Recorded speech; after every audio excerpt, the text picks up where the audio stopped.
Over under. I tell you what's overrated. I tell you what's underhated. I tell you what's overhated. I tell you what's underhated. Let's do it. I'm picking number one. It's a safe pick. Everybody can see it coming. We're talking about J. Cole. Always heard people asking if J. Cole is overrated. I'm not sure who told me this, but pretty much J. Cole is one of those rappers where he has to tell you he's deep. He has to tell you he's good.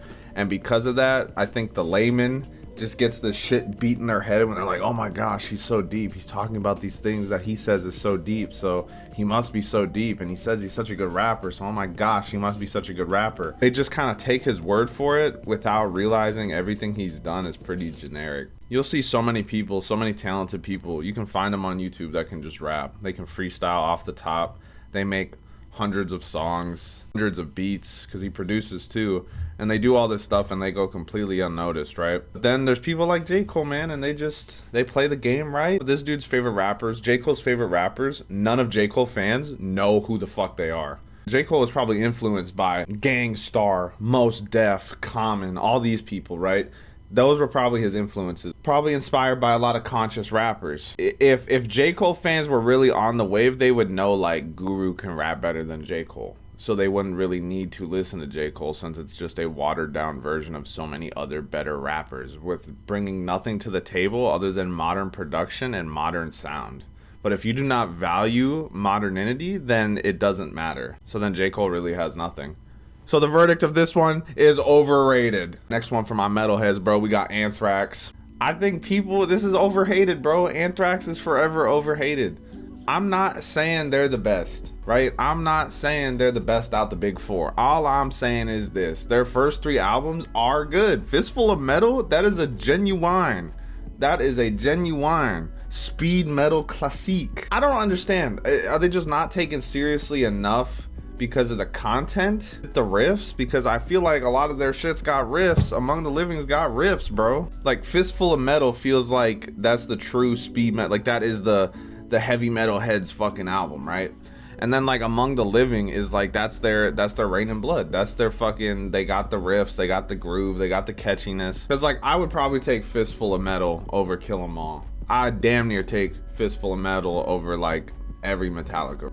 I'm not saying they can't coexist. All these big four, other than Slayer, are like commercialized to the upteenth degree, right? It's not tit for tat, bro. They're all doing the same fucking thing. A little different content matter. I'm assuming it's just because Anthrax is like the party band. I think they have enough riffs to back it up. But since they're big four, I don't know if I'm going to say they're underrated. Perhaps I will say they're overhated.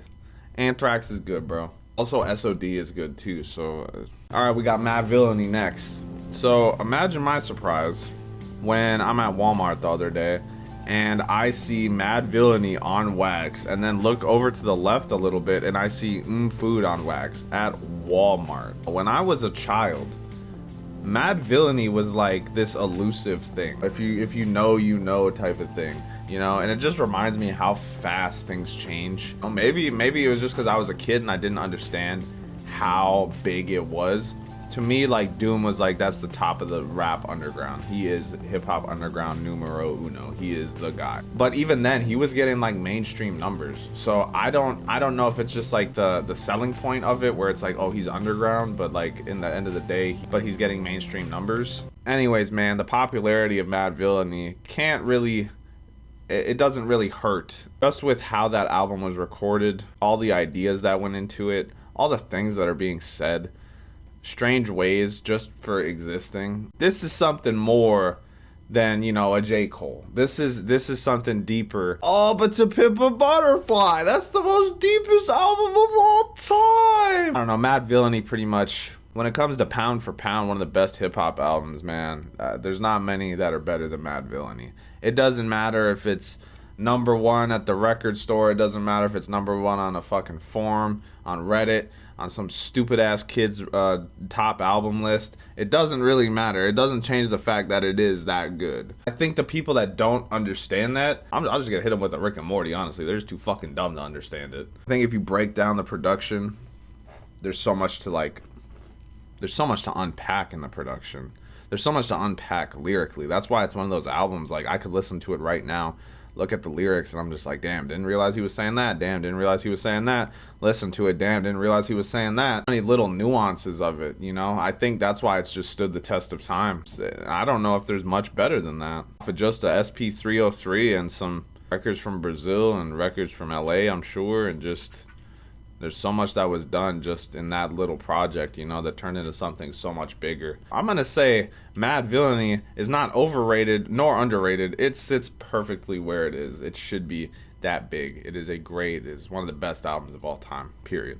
Alright, so now we're gonna talk about typical Madvillainy fan shit. Is Minecraft over or under? And we're gonna say Minecraft right off the rip, overrated ass game. Because Minecraft, when I was a kid, it had this vibe to it, bro. It had this extra special sauce to it. And over the years, they've just fucking, while making it bigger, have watered it down. The vibe of it isn't the same as it was in 2013. Also, I'm not a kid anymore, so that could be, you know, the magic of being an adult versus the magic of being a kid is a lot different. This shit kind of sucks, right? But when you're a kid, you're like, wow. And you're reading about Herobrine, and you got Tobuscus doing these dumbass Minecraft songs, and you got the Dynamite Teo Cruz knockoff song, and you're like, wow, this is the best game of all time. That was really one of the times where I was like, I'm really on the ground floor of something, you know? That's when YouTube was starting to like become a thing in 2010, 2011, and people was really paying attention to this shit, you know? It's one of those things, man, where just because you grew up with it, you don't have to like stand by it. You can grow out of it and like move on. You know, I was there on the ground floor, but people are like, man, Minecraft's my favorite video game. What's my other favorite video game? Terraria. What's my other favorite video game? Cyberpunk. What's my other favorite video game? The Witcher 3. What's my other favorite video game? Red Dead Redemption 2. Brother, you got the most. I am talking to an NPC.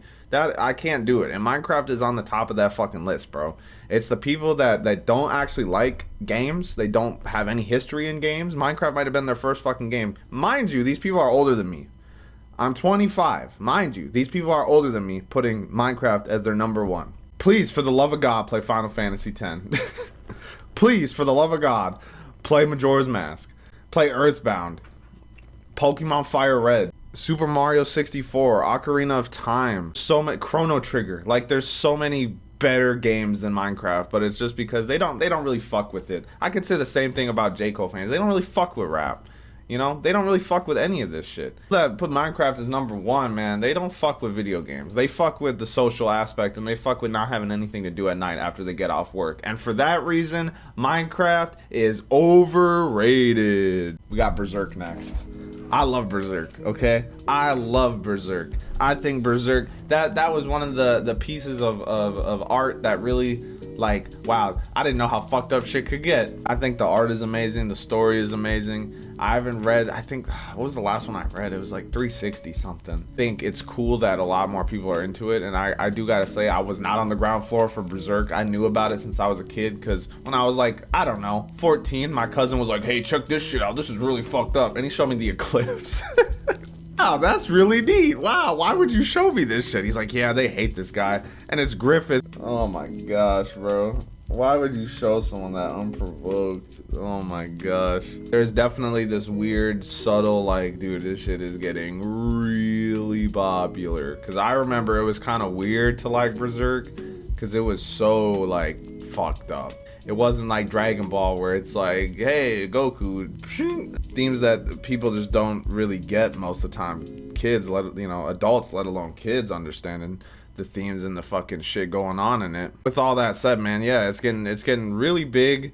I hope they can round it out good. I think it's perfectly rated. Everyone kind of respects it. I think once it starts reaching people I personally know more that didn't already like it or know it, then like when RDC World is gonna start putting like guts in their anime house and stuff, then you know it's reached a fucking high level. I'll say Berserk is perfectly rated.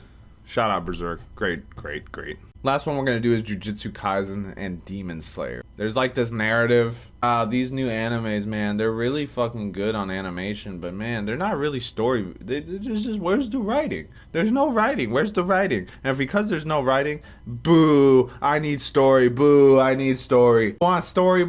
Go read a book. Go read Lord of the Rings, bro. You want story? go read something. I think this whole fucking narrative of there has to be a story for everything, stories in video games, story for this, story for that, fucking A, bro. Not every fucking game needs a $1 million story, because most of the time that shit is melodramatic and lame anyway. It works in something like Final Fantasy X because it's supposed to be like that.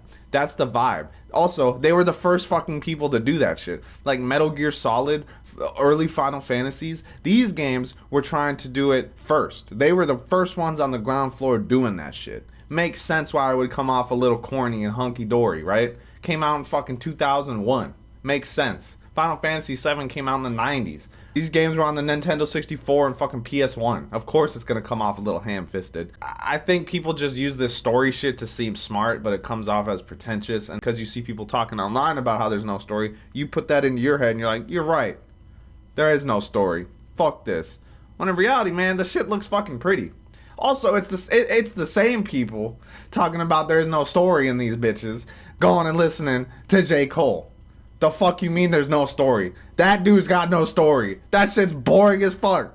Statement. If you want stories, you read. And if you read, you're not watching Jujutsu Kaisen anyway. You know what I mean? Like, we gotta keep it a stack, bro. Anime is not like this fucking deep medium.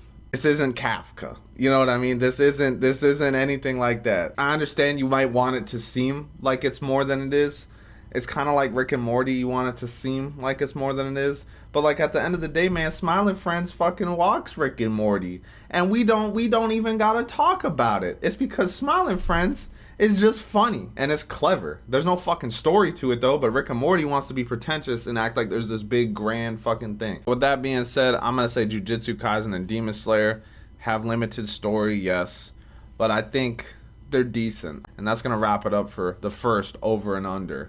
If you like the content, please like it. And please subscribe to me. We're almost at 1,000 subscribers. I would like for people to subscribe to me.